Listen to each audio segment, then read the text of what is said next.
kembali dihentikan. Penghentian kegiatan itu lantaran pihak perusahaan sebagai pelaksana kegiatan belum melengkapi berbagai persyaratan yang diminta terkait ekspor batu bara melalui Pelabuhan Calang. Kegiatan aktivitas ekspor batu bara melalui Pelabuhan Calang, Kabupaten Aceh Jaya yang dilakukan oleh perusahaan yang memenangkan dihentikan oleh pihak UPP Pelabuhan Calang. Penghentian semua aktivitas pengangkutan batu bara sudah dilakukan sejak 2 bulan lalu yang diduga pihak perusahaan belum melengkapi berbagai persyaratan yang diminta oleh pihak pelabuhan. Bahkan untuk saat ini, bongkahan batu bara yang diangkut dari Kabupaten Aceh Barat masih menumpuk di tempat tumpukan sementara yang disiapkan oleh pihak Pelabuhan Calang.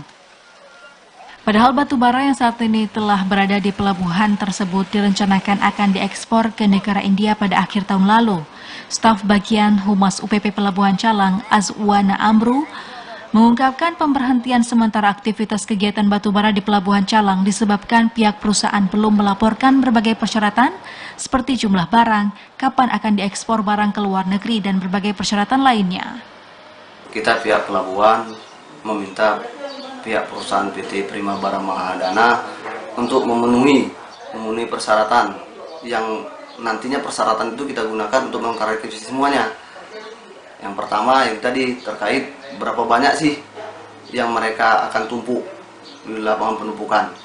Hal ini terkait yang pertama besar kecilnya lapangan penumpukan, dan terkait itu tadi semakin banyak ditumpuk otomatis nanti dampaknya akan semakin besar juga. Kan seperti itu.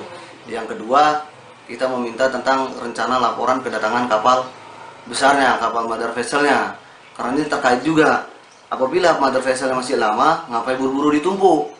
Kan seperti itu. Jadi kita bisa menyesuaikan jadwal tumpukan dengan jadwal kedatangan kapal. Penghentian aktivitas ekspor batu bara melalui Calang juga sudah sesuai dengan surat yang dikeluarkan oleh Kementerian Perhubungan Direktorat Jenderal Perhubungan Laut nomor UM.006-25-20-DA 2020 tentang imbauan tidak melayani sementara pengapalan ekspor muatan batu bara oleh perusahaan selama periode 1 Januari hingga 31 Januari 2022. Dari Aceh Jaya, Musliadi, TVRI Aceh melaporkan.